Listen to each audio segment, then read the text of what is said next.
Good morning, everyone, and thank you for joining today's webinar on incentive mechanism for electric mobility. I'm Sandra Britton, the Program Manager, Energy at the CARICOM Secretariat. This session marks the third in a series of webinars being hosted as part of CARICOM Energy Month 2025, and it forms an integral part of the broader Sustainable Transport Project, NDC Tech. Today's discussion will focus on advancing e-mobility in 3 of the NDC Tech flagship countries, being Jamaica, Grenada, and St. Lucia. The presentation will explore global best practices in incentive design, assess transport and EV readiness, and policy priorities to support the transition to sustainable transport. We would like to express our sincere appreciation to GIZ for their continued partnership and invaluable support to the CARICOM Energy Month 2025 and these knowledge-sharing webinars. Today, we have 3 distinguished guests. We have Ms. Elizabeth Butler, the team leader for GIZ NDC Tech Financial Incentives for e-mobility program, and Dr. Curtis Boudou, who is the energy consultant for GIZ. They are the presenters at today's webinar. And we also have Dr. Nibard Blair, the moderator. Dr. Blair serves as the Regional and Transport Coordinator for the NDC Tech Project. In the Caribbean, she holds a PhD in Mechanical Engineering from the University of New Zealand and an MPhil in Industrial Systems, Manufacture and Management from the University of Cambridge. With over 2 decades of experience in climate change, renewable energy efficiency, e-mobility, and sustainable development, Dr. Blair brings extensive expertise to her role. She possesses deep national and regional insight, having worked across multiple levels of governance and implementation with the Caribbean. I now hand you over to Dr. Blair. Good morning. Thank you very much, Ms. Britton. Good morning, presenters, and good morning, everyone. So today, we will be presenting on Incentive Mechanisms Project, which was developed under the NDC Tech, supporting the implementation of NDCs in the Caribbean, transforming the transport and energy sectors towards a low carbon and climate resilient future. The NDC Tech program is being implemented with a consortium of partners, including Climate Analytics, University of the West Indies, the Caribbean Development Bank, and Climate Analytics. Together, we operate in 5 countries, namely Antigua and Barbuda, Belize, Grenada, Jamaica, and St. Lucia. Today's work we'll be presenting is under Output 3, where we're looking at policies and regulations in the flagship countries as identified by Ms. Britton, Jamaica, St. Lucia, and Grenada. Today's presenters would be Ms. Elizabeth Butler, Manager of Butler Law Offices, and the lead expert in this NDC Tech Incentives for Electric Mobility project. Attorney Butler has served as a team leader and legal expert on multiple Caribbean clean energy projects and e-mobility projects, working with skilled teams of technical and financial experts to provide assistance to technical donors and Caribbean countries on navigating the shift from fossil fuels to sustainable transportation and renewable energy. She has done projects with CARILEC, CDB, IDB, USAID, and the US Department of State and other energy and other regional partners in championing the energy transition. With an extensive background in energy, environmental, and administrative law, infrastructure financing, and private-public partnerships, she helps clients to understand the legal challenges and opportunities for the clean energy transition and also e-mobility development. Alongside her, Dr. Budu is an accomplished educator and engineer with over 20 years of experience in academia.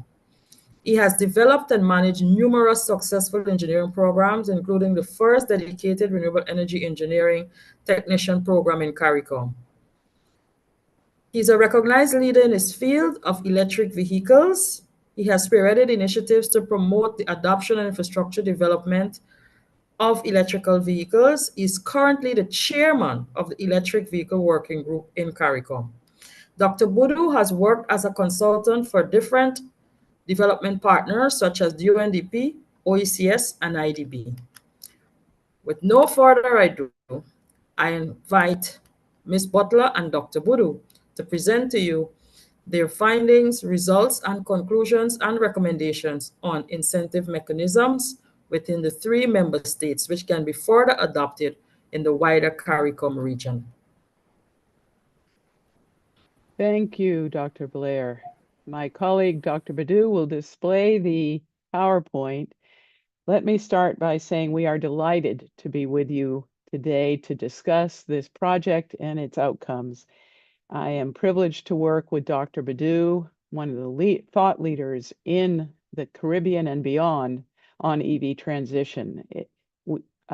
He is a continuing resource to the region, and I look forward to his portion of the presentation today.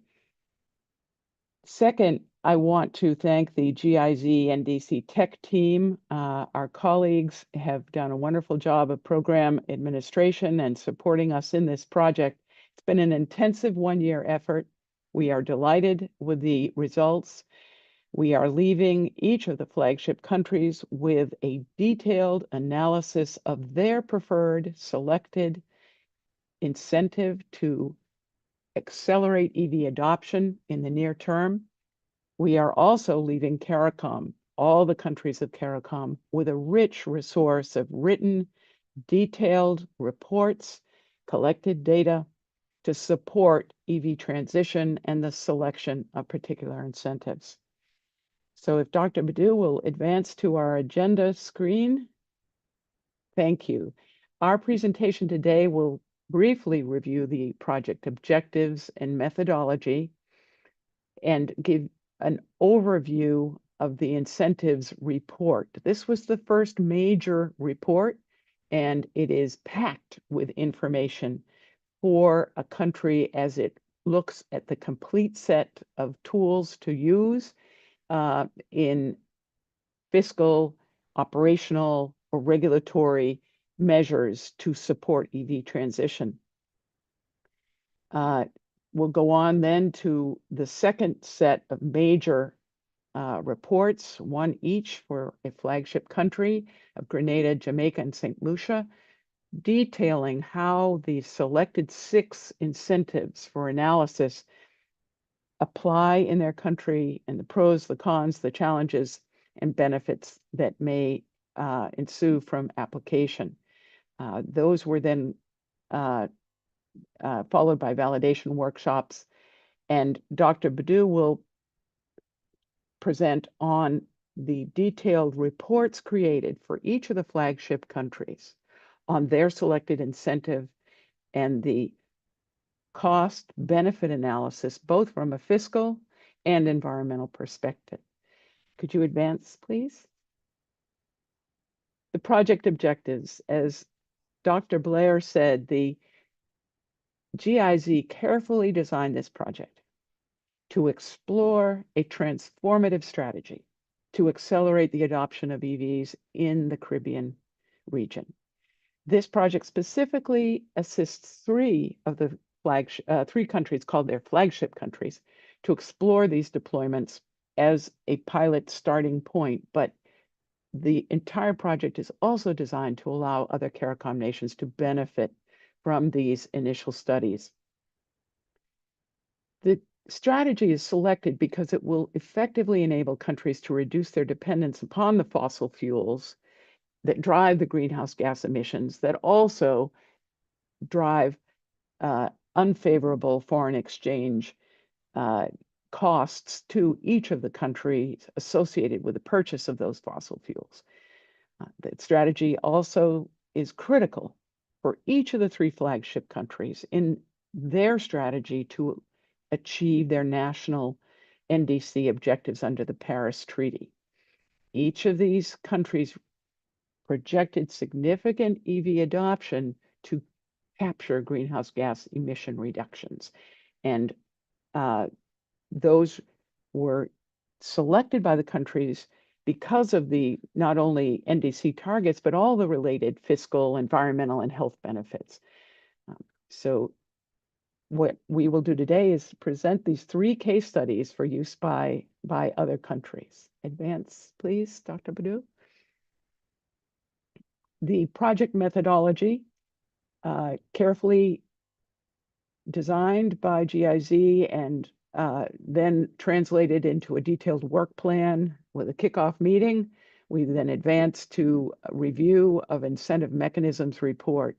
In this stage, we had preliminary information gathering with the assistance of our counterparts at GIZ, also with the three countries. We were looking to understand fully the legal and regulatory landscape, any advantages that might be existing in that structure for adoption of EVs, but importantly, to understand the current barriers, obstacles to adoption, what is slowing the uptake in each of the three countries, and what can be recommended as an incentive to overcome those. That standing report is a treasure trove, as I say, and I'm hoping that GIZ can share that very extensive, heavily researched, highly citation focused report with you because it gives a great overview.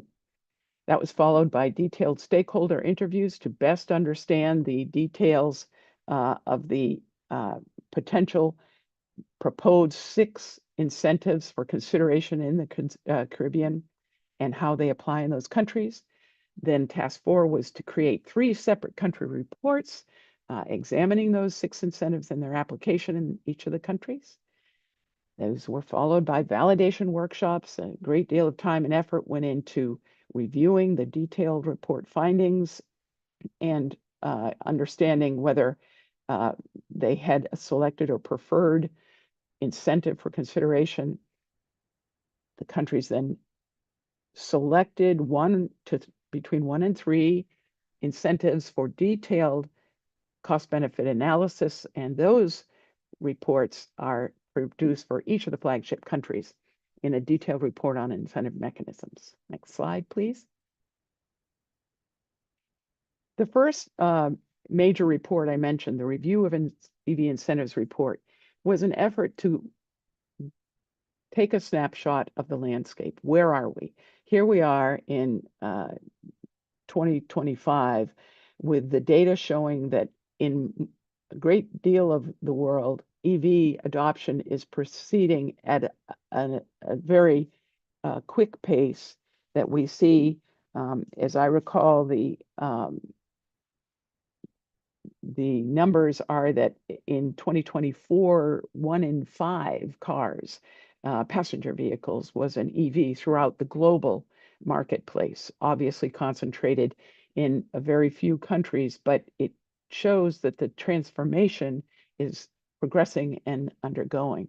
This report stops, surveys, how does all of this apply in the Caribbean, and what lessons can be learned from other portions of the world on what were effective incentives. This report assesses the outcomes and impacts of 6 of the EV mechanisms that proved very instructive, and they go on to discuss in detail the challenges, the shortcomings, and identify the best practices learned from those. The report focuses on the application specifically to CARICOM and the flagship countries and gives recommendations on supporting the strategy development. Next slide, please. That report focuses on the three main categories, and I'll be brief on this because it's well worth taking a look at the report for the detailed background on each of them. You have three categories. You have your fiscal and financial incentives, you have your operational incentives, and you have your regulatory incentives or mechanisms. From an attorney's perspective, those are binding regulatory measures. In the fiscal and financial incentives basket, if you will, you have tax credits, you have rebates that gives relief to the purchaser, whether commercial or private, to lower the cost of acquisition and make vehicles more affordable. You have exemptions from import duties, fees, and value-added taxes, same idea, affordability. You have reduced registration fees, annual taxes, also very well used tool throughout the world to make EVs more affordable and interest consumers in adopting. You have outright grants and subsidies to incentivize consumer adoption and depreciation benefits for businesses. On the operational side, you have the important charging infrastructure development, whether public or semi-public or even home charging support. Parking privileges, access to restricted low emission zones. This has been very, very powerful incentive in traffic congested areas, especially with low air quality, toll reductions or exemptions, and priority in traffic regulations such as high occupancy vehicles, lane access. Here in the United States, that is a premium, considered a premium driver for consumer acquisition in high traffic areas. Next slide, please. The regulatory measures are emission standards, government mandated zero emission vehicle quotas, if you will, that they mandate a set number or percentage of vehicles have to be sold as zero emission vehicles at both the state level or fleet level. Fuel economy standards set here in the United States is a well-used tool to try to drive more efficient fuel vehicle production. There are outright regulatory bans that have been applied to prohibit sale of ICEVs by a set deadline. These are phase outs over a long period of time. Low emission zones, again, where a government needs to improve air quality, they only allow in EVs, and fuel economy and CO2 emission regulations, where they set fuel efficiency standards based on those performance targets. Next slide, please. The report then focuses on selection of six incentives for the consideration in the Caribbean. A vehicle registration tax reduction. This was a prime driver that moved Norway to leadership in EV transition over more than a decade period, but created a significant fiscal incentive to reduce consumers' cost to acquire EVs. Norway also pioneered the support for a fast charger system, a nationwide charging system that gave consumers confidence. Dr. Badu and I always point to Norway when folks say, but I'm not sure EVs will work in the mountainous or more hilly terrain of some of the Caribbean countries. It works in Norway, and so it's a good baseline for reference for those countries who are concerned about some elevation. Fuel consumption standards came out of China. This was feasible in that market, that communist market economy, where they took a very strict regulatory approach, steering the entire automotive market towards greater efficiency and e-mobility. Zero emission mandates in California is a regulatory approach in a very dynamic market environment that fostered innovation and advanced EV penetration, but there were real binding regulations. And the mobility privileges for electric vehicles, a wonderful example in Colombia, that gave operational incentives that improve the convenience and attractiveness of EV ownership. And finally, the very, very important value-added tax incentive. We focused on Indonesia, where there are considerable market studies done that show the long-term effects, but we have also discovered short-term case studies in the Caribbean. Next slide, please. The project then progressed to these flagship country reports, as I mentioned, and I just saw a question about the reports. GIZ NDC Tech program will make these reports available, and Dr. Blair will address that later in the report, but they are complete and will be available. In the flagship country reports, after stakeholder interviews to refine and best understand the conditions on the local level, these 3 country reports were drafted to analyze the application of the 6 incentives in each of the country. We then held validation workshops where we reviewed all of these recommendations for which incentives might work well, the pros and the cons of each, and worked with our counterparts to select between 1 and 3 incentives for analysis. Next slide, please. This yielded the detailed incentive mechanism report, where we took the counterpart flagship countries' selected incentives and performed a very detailed cost-benefit analysis, looking at not only the fiscal, but the environmental effects to determine what the country would be likely to experience as it executed on the incentive. In Grenada, it was a 3-part incentive: fiscal incentive, or a bonus, that is continuing their 0 import duty and taxes that they have currently. There is a real cost to this on the fiscal level, but it yields great benefits in terms of emission reductions and ultimate attainment of the NDC targets. You have your fiscal disincentive. They wanted to look at what they could do to discourage importation of ICEVs because of their fossil fuel use and greenhouse gas emissions. They also looked at a regulatory mechanism of a vehicle age limit. This is very important in order to stimulate the adoption of the modern technology in both EV and ICEV fleets. In Jamaica, they honed in on 1 incentive. They have a very mature framework. They've done a great deal of work. They needed to come up with the detailed analysis of the fiscal impacts of reducing their current import duty from the 30% to 10%. And could that be justified in a quantitative and qualitative analysis as a good mechanism to advance EV adoption and attainment of the NDC objectives? In St. Lucia, they also wanted just 1 incentives to focus on the import VAT reduction all the way to 0 or to 10% from the current 12.5 VAT baseline in St. Lucia. Next slide, please.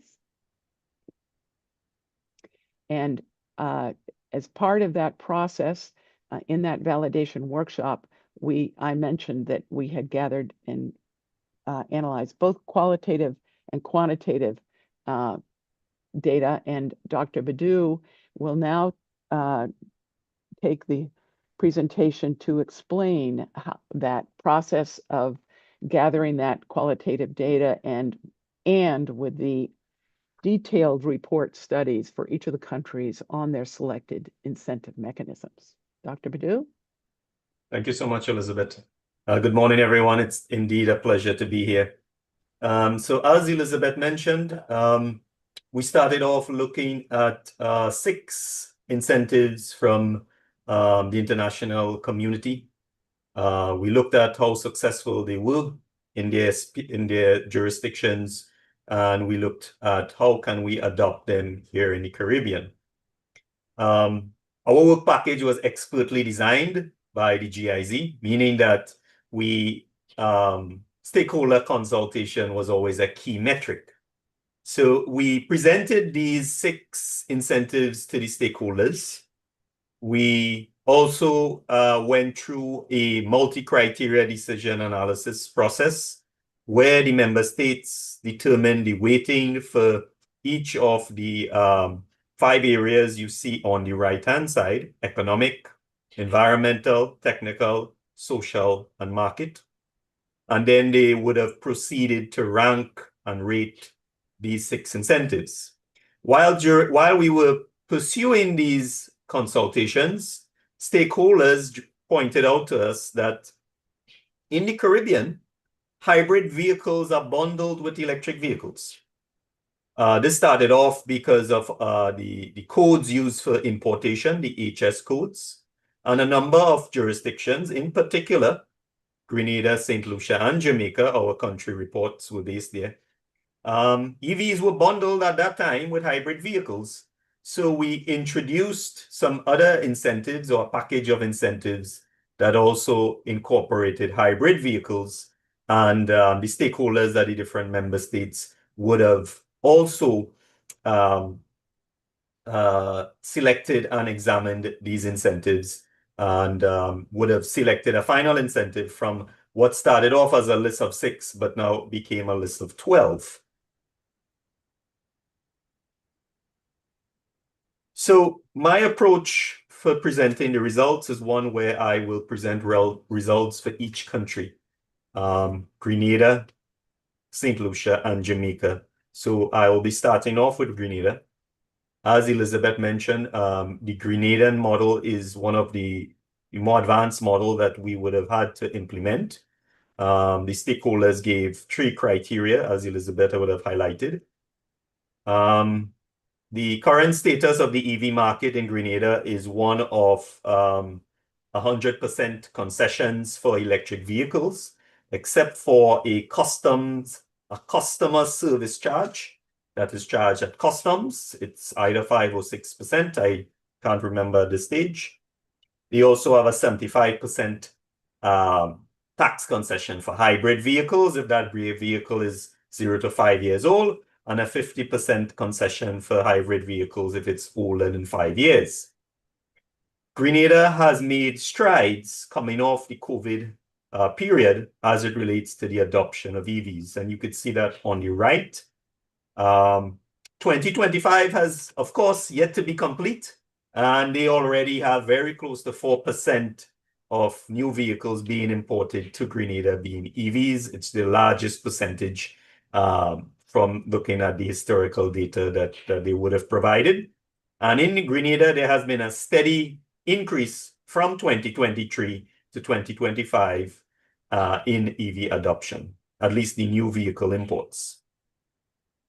The graphic on the left shows the breakdown in the age of vehicles at import. This graphic is confined to the year 2025, so we do have very recent data for Grenada. So if you take a look at the first bar, 1 to 4 years, that's the age of the vehicle as it is imported in Grenada. 14% of those vehicles are electric. So as the local market in Grenada stands, most of the electric vehicles that are entering Grenada are relatively new, between 1 to 4 years. But there still is this importation of vehicles that are greater than 5 years old as a significant portion of them, and they are dominated by diesel vehicles and also gasoline vehicles.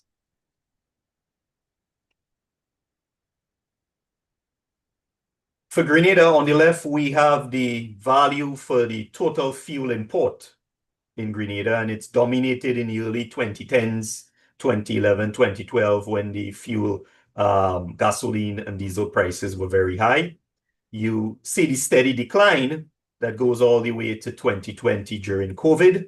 And there is a rise again, of course, in sales and the value of importation of liquid transportation fuel. On the right-hand side, we have the value for the importation of vehicle parts in Grenada.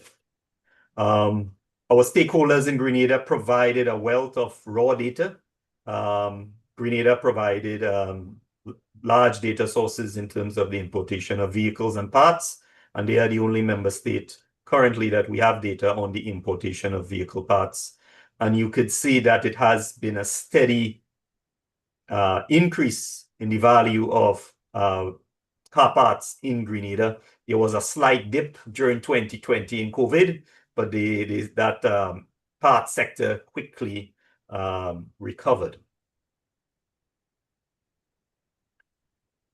So I will not spend too much time on this slide, as Elizabeth did explain the model for Grenada, but the model we adopted was one of meeting these requirements as outlined by the stakeholder, but also meeting Grenada's national requirements of 30% EV adoption by 2030. So that was incorporated in the model. And we also looked at a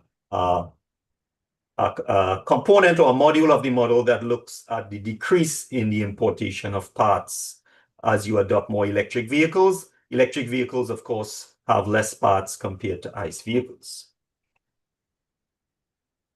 So if we were to focus on the year 2030 in Grenada, we see that with meeting the national goals of 30% electric vehicle adoption by 2030 in Grenada will have an effect in revenue that the government, of course, will gain. You have the foregone revenue, most significantly as it relates to the fuel tax. So when you adopt electric vehicles, of course, you're not using your liquid transportation fuel, and the government is no longer able to collect that fuel tax. And from our model, we would see that by 2030, there was, I'm trying to see the value from this graph. At 2030, it's around 25 million EC would have been lost in fuel tax, mainly fuel tax, because of that higher adoption of EVs, and the fuel tax would have been foregone. The stakeholders in Grenada were very insightful. They knew that there would be this loss in taxation from fuel, and they proposed early on that the model should look at a disincentive on emissions for ICE vehicles or a malus. And in the plot that you see at the bottom, you could see that the malus or the disincentive placed on ICE vehicles due to emissions would allow the net revenue for the government in 2030 to not be negative, or you gain that additional revenue from that malus tax that you would have foregone in the fuel tax in Grenada by 2030. I would like to quickly now head over to our next country, St. Lucia. So the current EV market in St. Lucia, or transportation market in St. Lucia, has a very similar story to Grenada. Coming out of COVID-19, at the COVID period, at least in 2020, there has been a steep incline in the importation of vehicles. In fact, the importation of vehicles has risen compared to the pre-COVID-19 data. There has been an increase in clean vehicle adoption in St. Lucia. I use the word clean vehicle adoption because it's mainly for hybrid vehicles at this stage.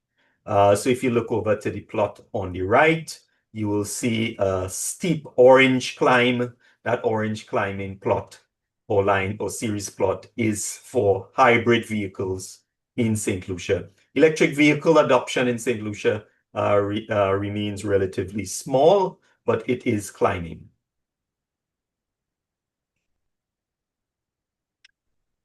In St. Lucia, just like Grenada, there is the importation of older vehicles.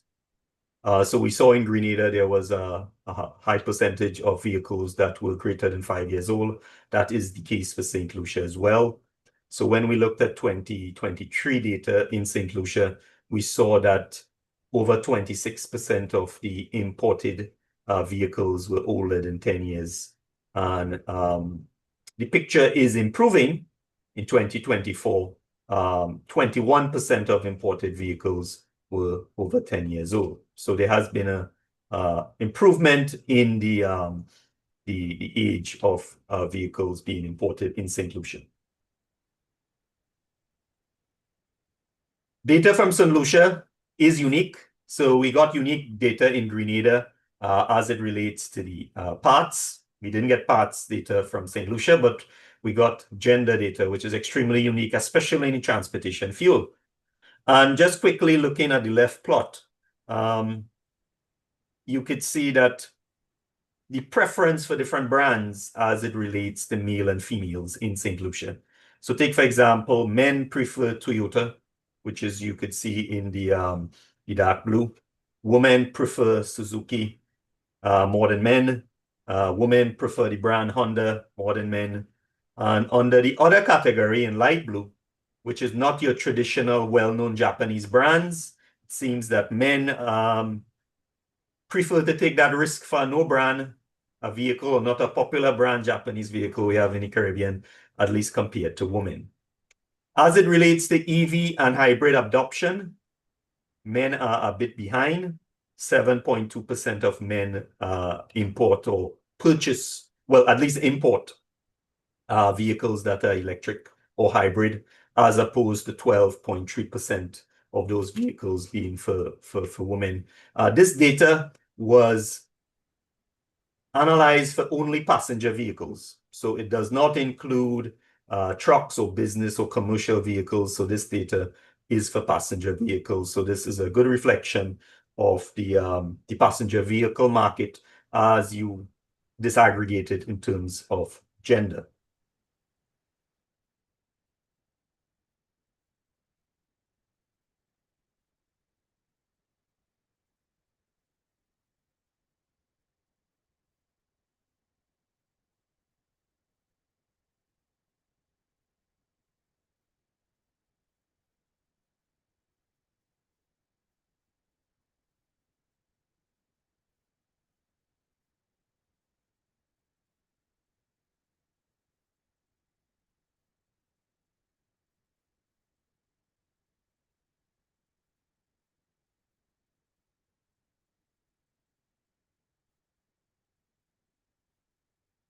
Sorry about that. I probably would have lost connection briefly.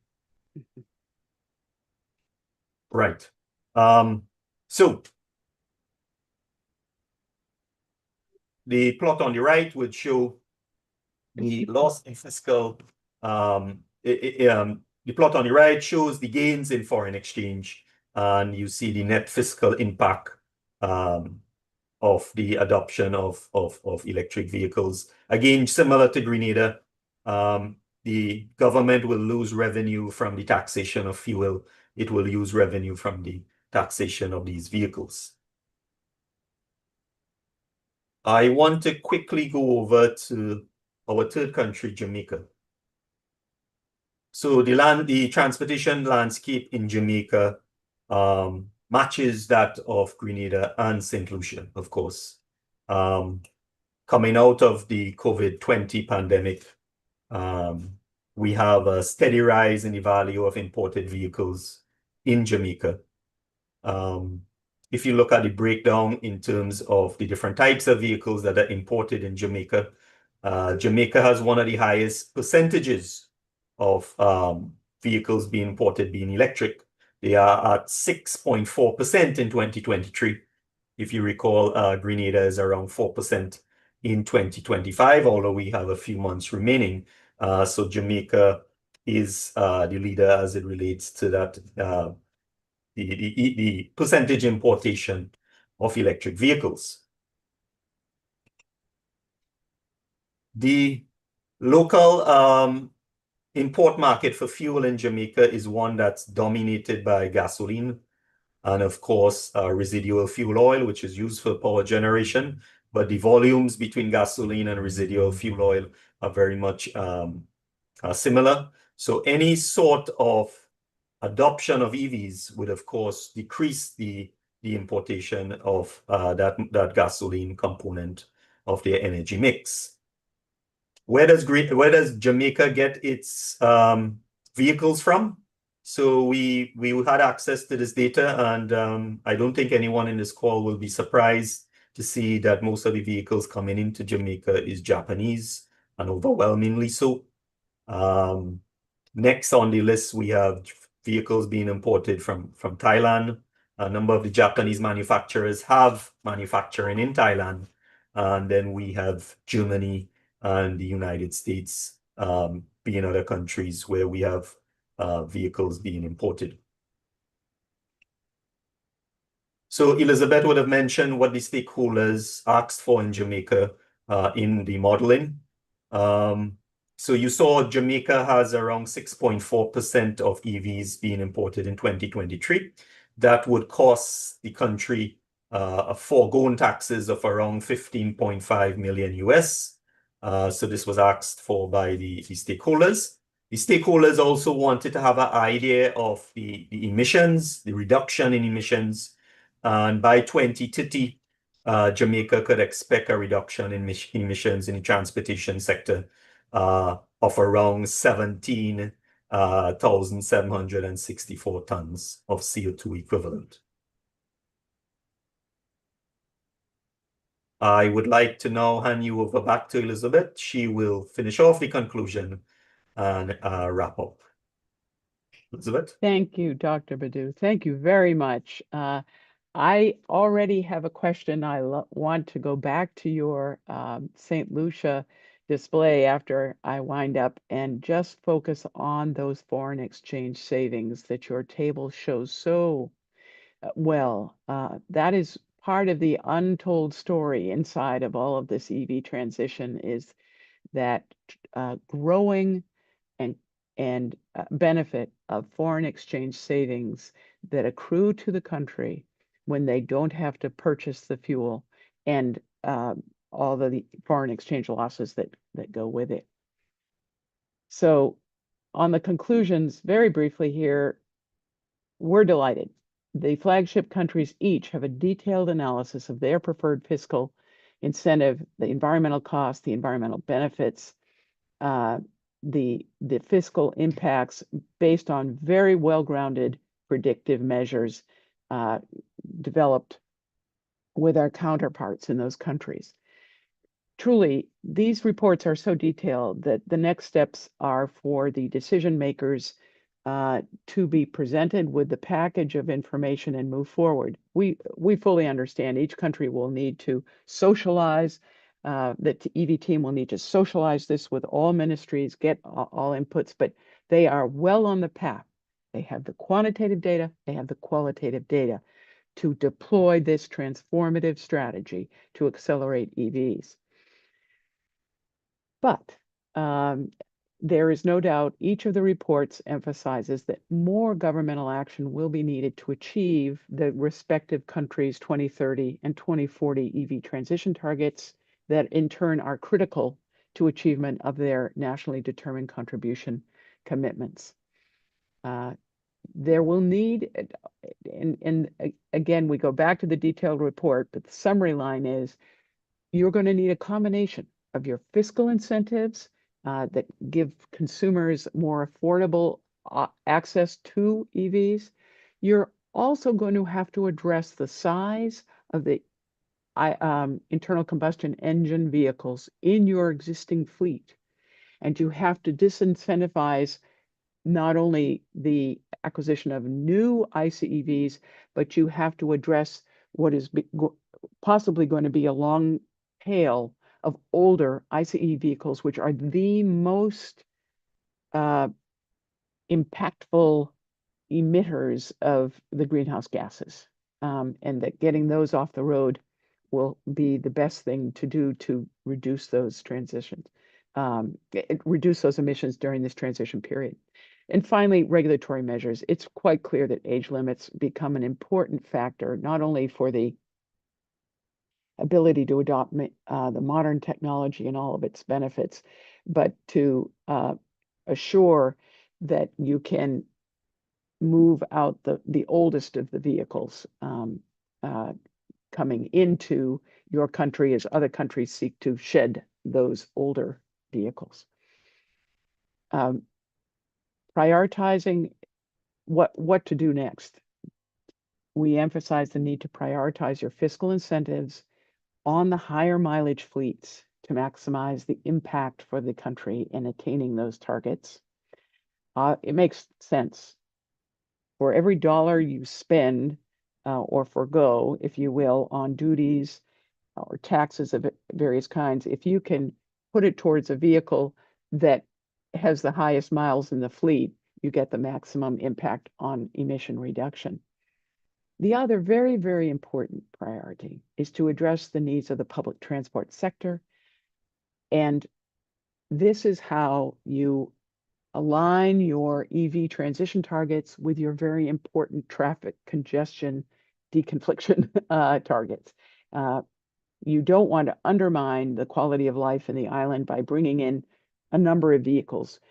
By focusing on public transport, making it attractive, and clean transport, you get higher consumer adoption on the public transport and give access for all citizens to the advantages of EVs.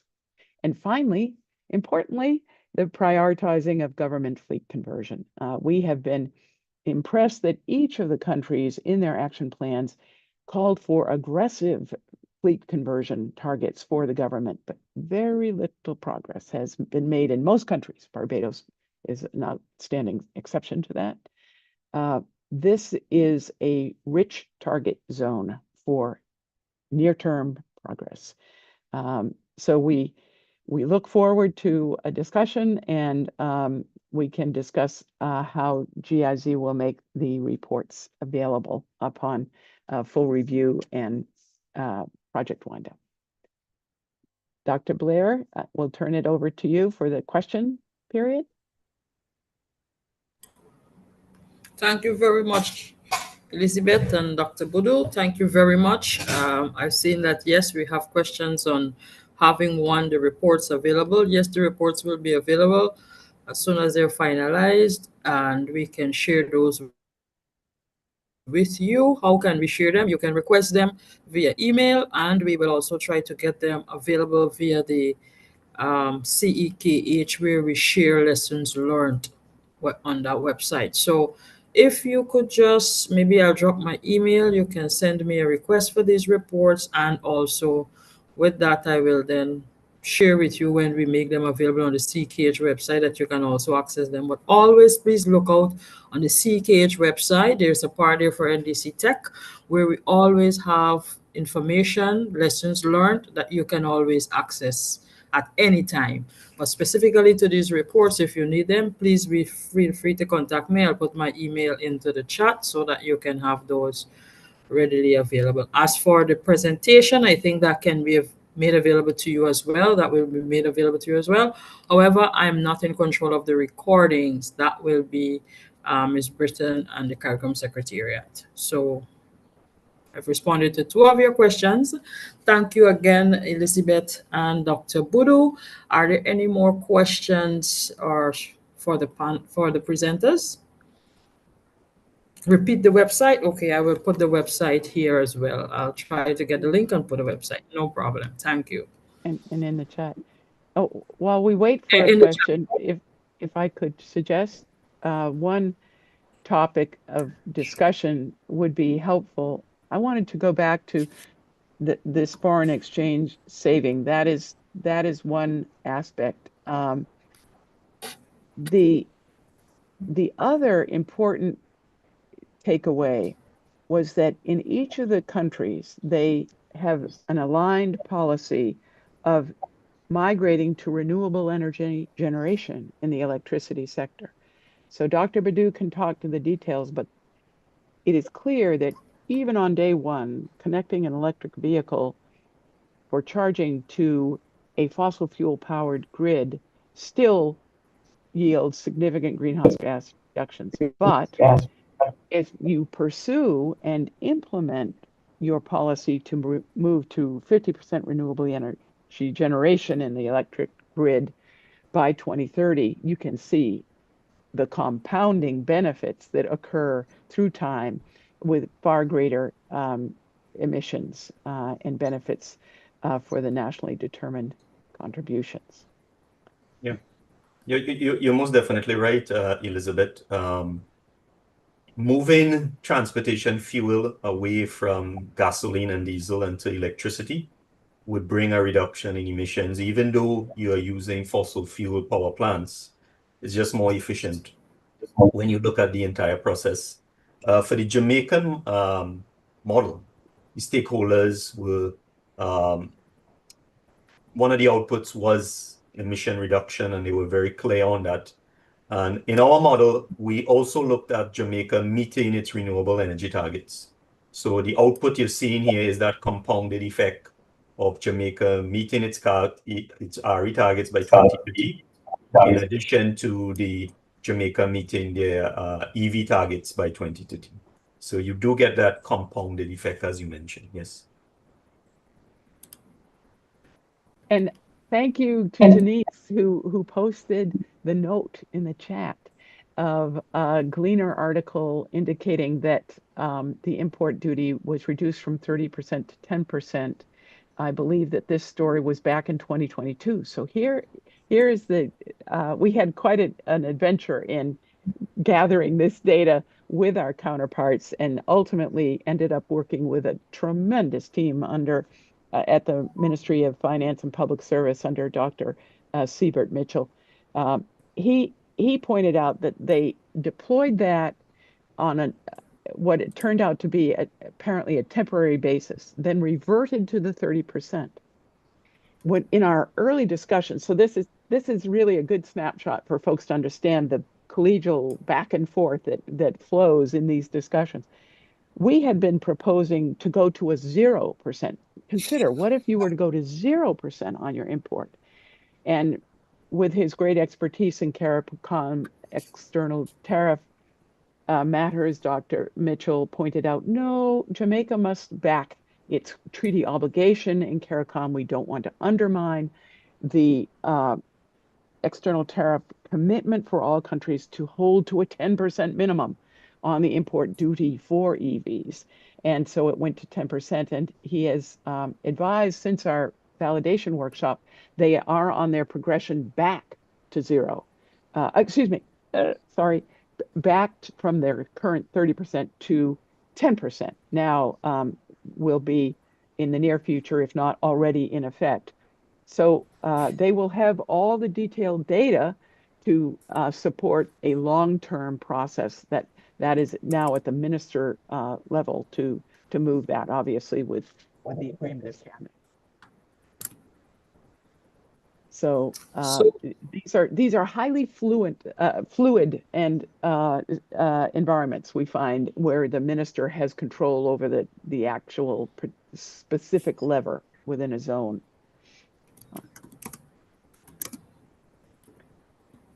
Any other? Okay. Yes, we do have another question, two others. The first one is, any review or discussion on taxis in Jamaica context, not just public buses? And then I see Mr. Abbott's hand is raised. Yes. Let me start by saying yes. In all three countries, huge focus of discussion. How do we best enable folks who rely upon public transport to get the benefit of clean energy transition, these cleaner buses, Barbados being outstanding example, just outstanding work by their public transport authority in moving to battery electric buses, and which are warmly embraced and highly valued by the consumers who use them, apparently as very clean and fine way for transport. So public transport in the taxis is compounded by, as you all know, by the system where you have vehicle owners, you have drivers who tend to lease the vehicles. It is not clear exactly how to incent the drivers to use EVs or go with a vehicle owner who has an EV versus an ICE vehicle, the many who are in country now. So they all determine, this is very important, but we have to do more work to discern how best to allow the drivers to be incentivized. by any incentive. We don't want it just going down to the vehicle owner. We want it to pass through to the drivers themselves. And they're not all just market takers. They can move among owners. So that they want to try to get them aligned into the EV stream. So, and Mr. Abbott, I saw had a question as well. Yes, so before we go to Mr. Abbott's question with his hand raised, there is one from Mr. Constantine. Are EV adoption in these countries largely done by the government or the private sector in St. Lucia, Grenada, and Jamaica? How would we quantify size? Yeah, Dr. I Badu, could why probably don't you? start off. Yes, yes. Yeah, I could start off. Private sector. It's driven by the private sector. So the data we got was the importation data for EVs. Most of them were passenger vehicles, meaning it's driven by the private sector. The markets in Jamaica, Grenada, and St. Lucia are encouraging for the adoption of passenger EV vehicles. And we're seeing that from the steady increases, right? We saw the increases in Grenada. We saw the increases in St. Lucia. And we see Jamaica as well. So to answer your question, it's driven by the private sector currently. Okay, so I'll ignore the raised hand from Mr. Kirkabot. Thank you, Dr. Bodu. I hope that answers your question, Mr. Constantine. One thought-provoking question from my side is that we have seen that there is a push for car manufacturers or vehicle manufacturers to reduce on their target for development of EV technology. How do we perceive this to be affecting the push towards EV and hybrid as we move forward in the future, especially with the Caribbean? And secondly, we have seen that the vehicles that we are importing in the Caribbean are mainly sometimes second-hand vehicles. How is this trend with hybrid and electric vehicles? Right. So I will start off with the first part of your question, Nibet. We have seen from the data and from my experience the rise of Chinese manufacturers entering the region. They offer vehicles that have a high quality, a lot of features, and they are more open for local Caribbean companies to enter into dealership arrangements with them. We did not see that for decades with the Japanese manufacturers. They were not as open to entering into dealership arrangements, especially with what would be very small, relatively small Caribbean companies. And the Chinese have adopted a different approach. I have not seen a cutback, at least in my end, in terms of EV adoptions in China, nor have I seen them cutting back in the export of EVs. So I think that we could continue to see an increase in the adoption of EVs while the incentives remain in place by the different governments. And it all goes well for reducing our importation of fuel, liquid transportation fuel, and reducing our emissions in the transportation sector. Your second question on hybrid vehicles, do you mind repeating the second part, Nibet? Sorry, I forgot. Yes, so with the data that you have, based on the increase, we have seen hybrid vehicles coming in. Could we relate as to what is the age of those hybrid vehicles in relation to the age in which we would be taking in we are ICE seeing, vehicles? we are seeing hybrids and electric vehicles falling more into the category of between 1 and 5 years old, which is good. And I think it's because of the incentives, because of the lower tax incentives, you could afford a much more newer vehicle. So the ICE vehicles are still coming in 10 and more than 10 years old. You pay your taxes on them, right? And you have to buy an older vehicle because of the taxes. So we are still seeing that. I think the local technical vocational schools are doing a good job in the region. They're doing a good job in St. Lucia. Arthur Lewis Community College. In Grenada, we're doing a good job. Jagas in Jamaica is doing an excellent job. So even though some of these vehicles, hybrid and EVs, are entering these countries used, and there may be challenges with their expected lifespan and changing out of parts, the local technical vocational sectors are up to the challenge. You know, they're offering wonderful programs on EVs in their curriculum already. They are developing that curriculum. So, you know, it's good to see the TVET schools preparing for more EVs and hybrids in the region and preparing to repair these EVs and hybrid vehicles. And Thank you, I Doctor. would chime in. I would chime in with experience here in the U.S. is that people will keep their hybrids for 10, 15, up, getting now close to 20 years with good maintenance. This brings into question, of course, battery replacement, and that no one incentive is going to solve the EV transition. There has to be a complex array of interlocking policies to support this transition, including, as Dr. Badu points out, getting your workforce trained. It will also need battery disposal and refurbishment facilities and systems and standards. All of these things have to be done. So I would just wind up with a strong endorsement for all of the participants to encourage their country to be an active participant in the CARICOM EV working group on an ongoing basis, other ongoing stakeholder work. Dr. Badu is a treasure. He is a resource for that working group. And I hope that you will all continue to work on this topic together because it will take the entire Caribbean to make it work. Thank you, Ms. Butler. And we have a question from Mr. Hussein with his hand raised. Please proceed, Mr. Hussein.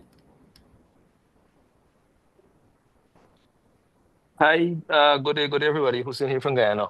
Hi, Doc. Hi, Dr. Cortes. Dr. Blair, sorry, Dr. Cortes. Good presentation so far, good interaction. I have a very curious question, and I know that Dr. Blair had asked a question about the years with the level, the years and importation of these electric vehicles. So far in few of the Caribbean countries, we have designated electric vehicle workshops. What would be your keys or your thoughts on getting other countries in the CARICOM to deal with that manner? I mean, most of it would have been ICE workshops of dealing with what you mentioned about those technical vocational training. If that would have been, I would say mandatory, but within the same occupation standard of getting that upgoing for the years to come. Yeah, thank you for your question, Hussein. I would have been a bit disappointed if you didn't ask a question, to be honest. So thank you for it. Hussein, you yourself have been the part of level 3 and level 4 CANTA training on EVs in the region, and this project would have actually come out from NDC Tech. This was implemented by UWI Mona. So there is work going in the region, but your question is a critical one. There are a number of member states that need to catch up with the work being done in the NDC Tech countries. St. Lucia, Grenada, Jamaica are NDC Tech countries, Antigua, and they are benefiting from this TVET exposure and resources. But we do have member states that have not been part of the project that may not have benefited as the countries that fall under this project. What I have seen is that from being part of the TVET training myself, there is a need for some sort of consistency in the curriculum in the region. A lot of the auto mechanics are not trained on the electrical part of the vehicles. So auto mechanics, as it stands, are not trained or well trained in the electrical part of your normal ICE vehicle. But now you're moving towards a more electrical architecture in EVs. So they are currently at a disadvantage. So the curriculum has to change a lot for them to accommodate this. And we need to continue to invest in training and updating of and resourcing the local TVET schools. So CANTA started off well with the level 3 and level 4 qualification, and that will be rolled out throughout the region. But being in the field myself, I think there's a need for resources. You would agree with that yourself. Resources in terms of equipment at the Tibet schools to help teach this curriculum and for train the trainers to help roll out this new curriculum. I hope that answers your question, Mr. Hussein. Mr. Hussein, Thanks, are you fine with thanks. Yeah, thanks, Dr. Blair, Dr. Cortis. I totally agree, and I mean for the few months and even before, we are trying to map up these technical vocational areas and covering those key points. Thank you. And I know Mr. Abbott wanted to ask a question, and he had his hand raised, but he has placed a question in the chat. I would ask you if you can ask your question, Mr. Abbott, instead of me reading it out, if you're available to speak. Yes, good morning. Kirk Abbott here from Saddle Energy Limited in Jamaica. We have been playing with models from a financial point of view to achieve what would be required to achieve price parity on an imported EV versus an ICE. We didn't see much in the discussion here about one of the things holding back EV adoption being price, of course. And in some models we've played around, we have seen where maybe just a 1% lower interest rate and maybe a 1% higher loan term can achieve parity at the bank in your pocket. Has any work been done from that angle? So this is not a government or policy incentive, but something targeted at banks to provoke them to want to sell more EV loans. Thank you. Thank you, Kurt. I would say that there have been. I would say that there are a number of banks in the region that are targeting clean vehicles for special loans. We have that in Trinidad. I'm not sure if it's been done in St. Lucia. So we have regional banks, of course. You know, Republic Bank is a regional bank. Scotia Bank is a regional bank. And what we have noticed is that when banks are located in different member states, they offer different interest rates, they offer different packages, they offer different deals. So it depends on the member state. There isn't that consistency that you would find throughout the region with these regional banks. What I can say is that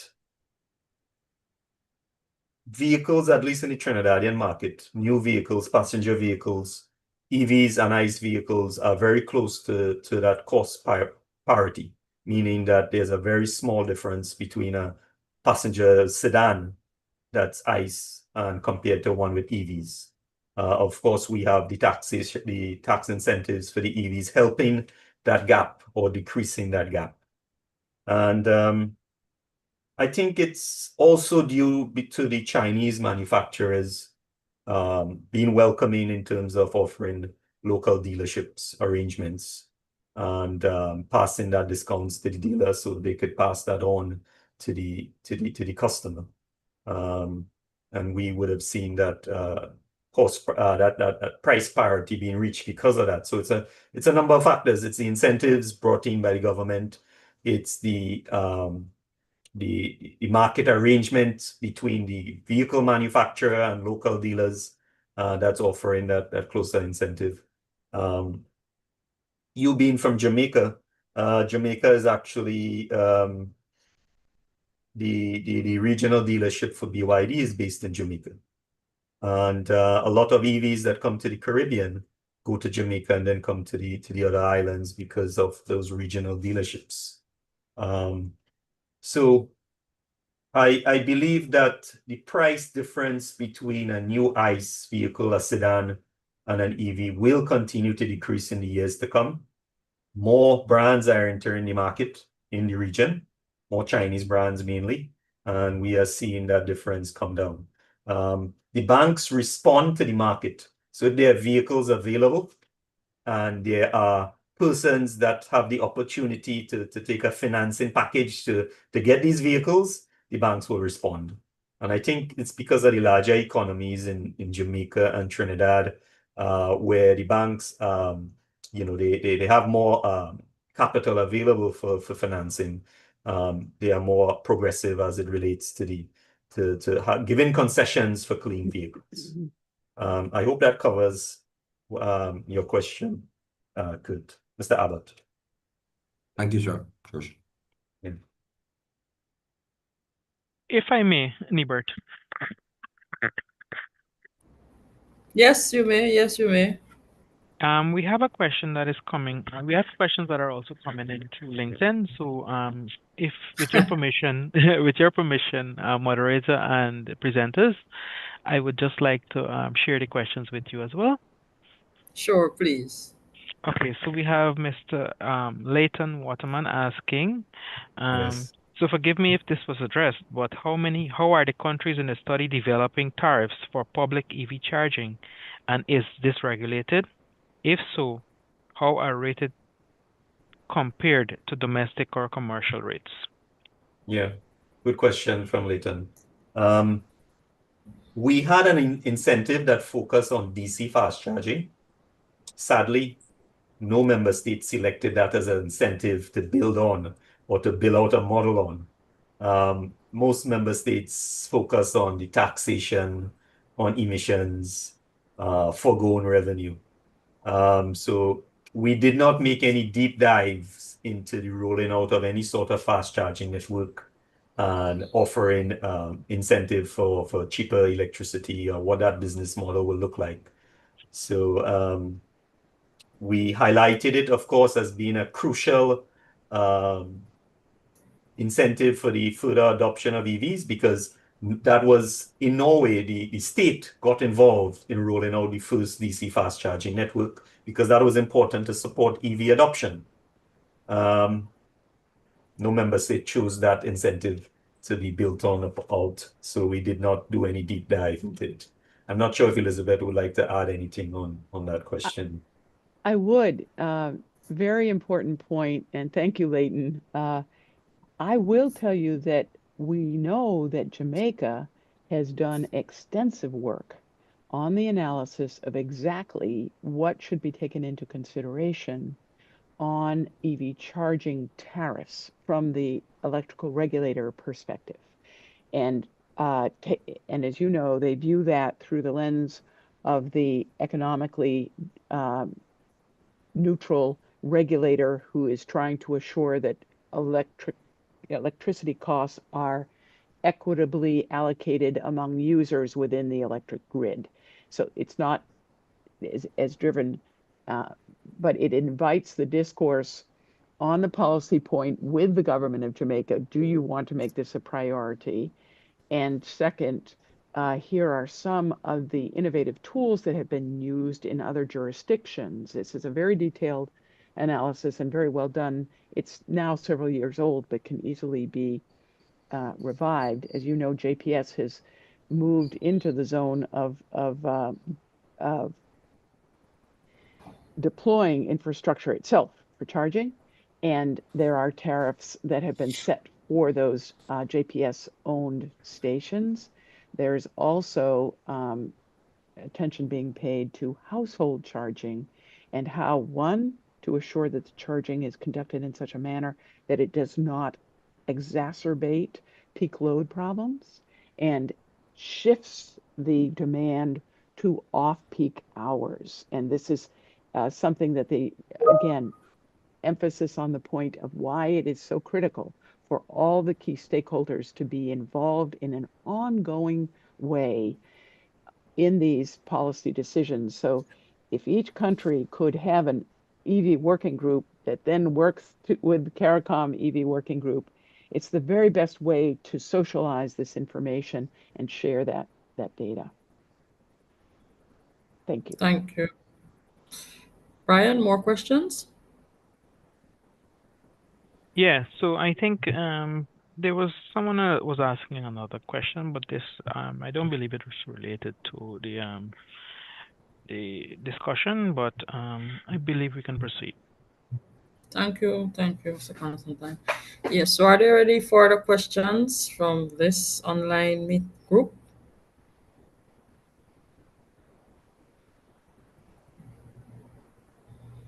No more questions?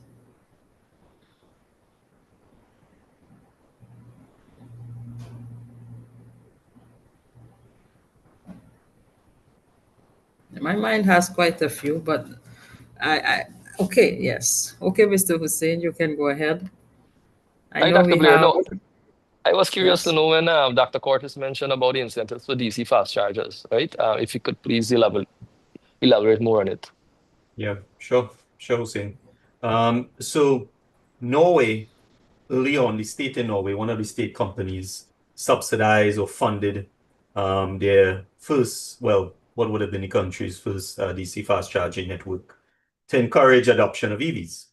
And in the Caribbean, we tend to think about incentives relating to the vehicle alone, meaning that we will remove the taxes on the importation of the vehicle.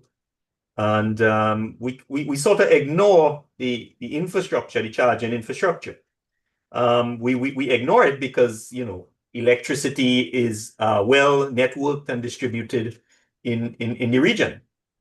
So there's electricity available, and we believe that, you just take this car and there's electricity there, so you are able to charge. But having a skeletal DC fast charging network is important for EV adoption. And I think member states should, especially the government, should look at incentives to roll out these DC fast charging networks. A DC fast charger could be expensive. It could run you anywhere between, in the region I've seen, between 10,000 US to 30,000 US for the charger. And then there's the electrical infrastructure and work that would be required. So it is capital intensive, and assistance from the government, probably a one-time assistance from the government, will go a long way in EV adoption as you allow persons to charge using the DC fast chargers. And to help this argument, a number of utilities in the region are state-owned and state-operated. So it's easy for one of these state-owned and state-operated utility to get the instructions to roll out the country's first DC fast charging network to support EVs. They will most definitely be the beneficiary of it as persons pay for electricity to charge. So I hope that additional content helps, Hussein. And it is an important precursor to the planning for vehicle-to-grid charging. And Yes. the day when EVs will be both a consumer of power and a distributor of power. Thank you for that, Elizabeth. Thank you, Curtis. I had one question in relation to that. Given this is really not for the panelists, maybe for the wider group from especially Jamaica. Given what happened in Jamaica with Hurricane Melissa, has there been any attempt to innovatively utilize EV vehicles as supplying energy otherwise than for just driving? Is there any account of that? Mr. So, Abbott, you can, if you have any recollection of it. So far, I have heard no stories. I'm part of the EV Jamaica group, which is very active, and I haven't heard of anyone doing vehicle to load, so pulling up a BYD and hooking up an electric cord. I haven't heard any stories, but we're thinking about it. Picture if every school bus in Jamaica were an EV, you'd have mass distribution of these emergency vehicles, which is not there yet. But it's something I'll keep you posted on as that develops. Super. Thank you so much. Thank you. There is a question as well from you, Mr. Abbott, about grant funding for DC fast charging rollout. Not under the GIZ right now as the NDC tech. However, we can keep look out for that. But I think that might have to be more of a public-private partnership investment kind of thing. It might be, and Dr. Blair, it is a great opportunity to emphasize that if countries could procure on a collective basis through a single portal with uh, these manufacturers of the fast charging units, you could buy in bulk and together and lower your collective cost.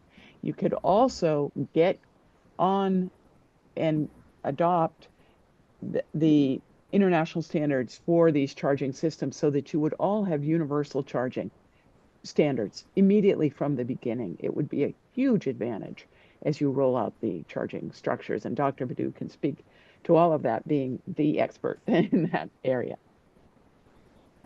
Good. So thank you, Ms. Butler. We have Mr. Isaac. You have your hand raised. And Thank you. yes. Morning.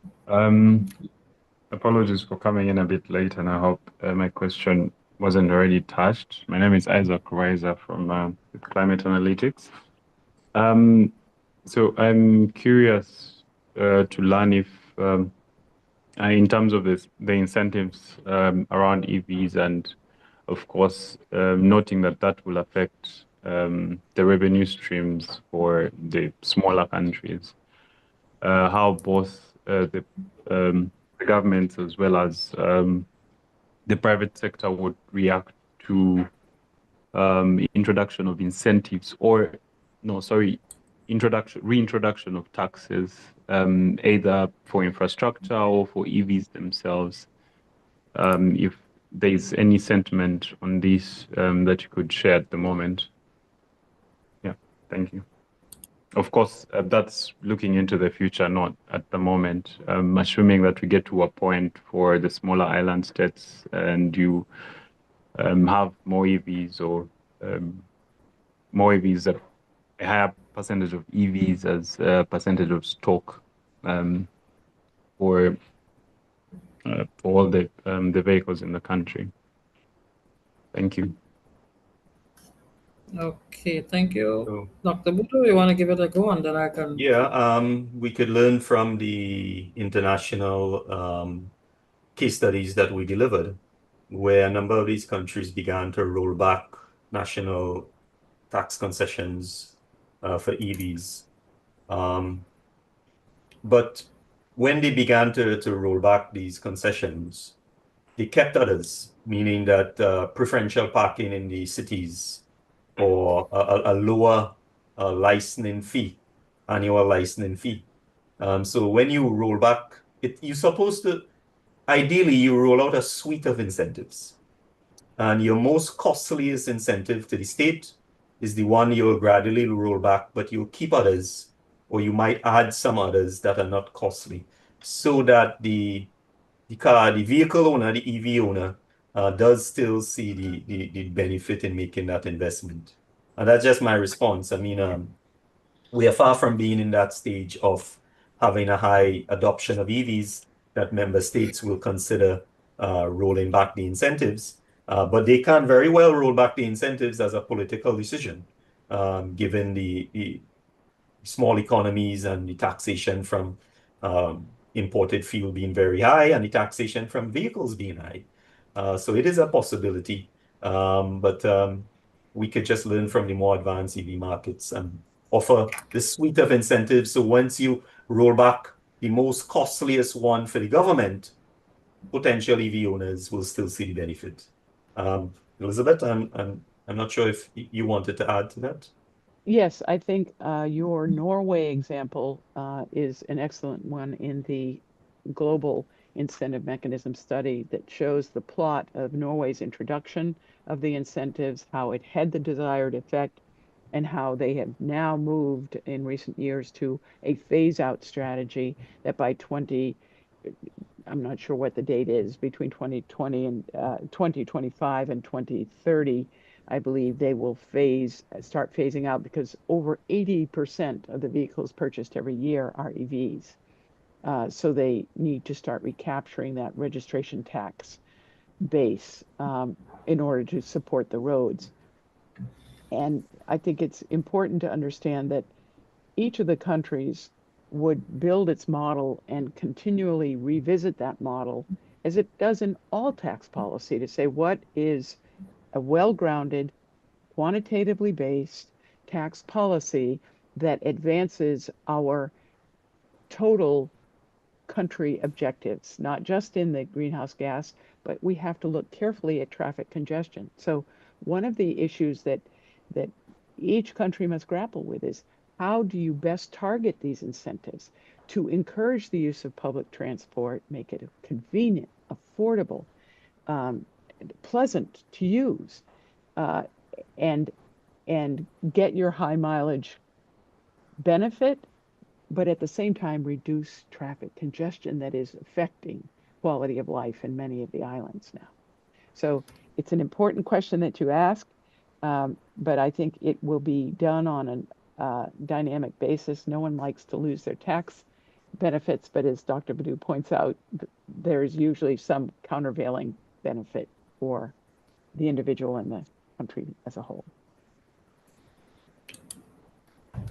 Thank you for that, Elizabeth and Curtis, and thank you for your questions. And just to wrap up with a final thought, we know we're talking about the importation of more electric vehicles. We just want to have an understanding as to how this would impact our grid, because we will then be fueling our grid to provide this electricity, and how do we seek to adopt our renewable energy initiatives into providing the electricity for these vehicles as we move forward. I know we didn't have a look at this as part of the work we're going to be doing, but this would be something we have to address as we look at a more mass rollout. Elizabeth did mention about our road taxes. We will still need to consider those in the long run, because importation of electric vehicles means that we're bringing heavier vehicles on our roads, and so our road design would have to have some upgrade to withstand these measures while making them resilient. So all in all, it was a very, very good discourse, and I would like to conclude our discourse this morning and say thank you to our presenters, Dr. Bodu and Elizabeth Butler. And thank you to you, our guests, for participating and being so active in the discussions. And now I'll hand over the session to Ms. Britton. Thank you, everyone. Thank you, Dr. Blair. So thank you, Ms. Elizabeth Butler. Thank you, Dr. Bodu, for your informative and very comprehensive presentation. Thanks, Nibart, for moderating the sessions for us. And to the participants, thanks for your interactive participation. I just wanted to remind the viewers that we're having another webinar on the 18th, Recommendations for Sustainable Green Public Policy, Procurement Policy, and this is also going to be presented by the GIZ. So thanks again for participating, and have a good day. Thank you. Bye-bye.